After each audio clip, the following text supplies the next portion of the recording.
The Supreme Court blocked the latest federal eviction ban put in place earlier this month, ending the only protection for Floridians behind on rent due to COVID-19. Consumer investigator Sasha Jones tells us how this impacts South Florida renters.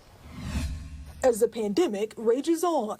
Pandemic left me pretty much broke.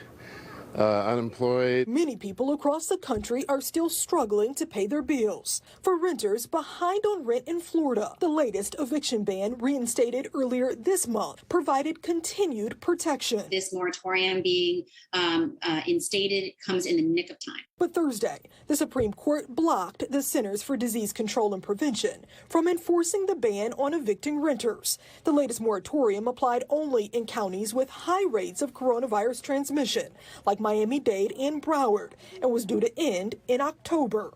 It was challenged by a group of landlords who argued the CDC didn't have the authority to issue such a ban. In South Florida, there will be no special eviction protections for renters. Earlier this month, Broward County reported over 2,200 pending evictions, and the latest numbers presented to the Miami-Dade County Commission show over 4,300 in Miami-Dade. Jeffrey Hittleman is an attorney with Coast to Coast Legal Aid of South Florida.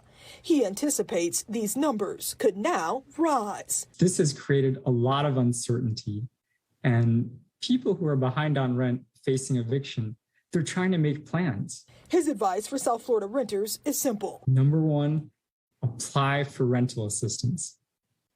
There is rental assistance money out there. Federal rental assistance is being distributed by the state and local governments. Miami-Dade and Broward County have both received around $60 million in federal rental assistance funds so far.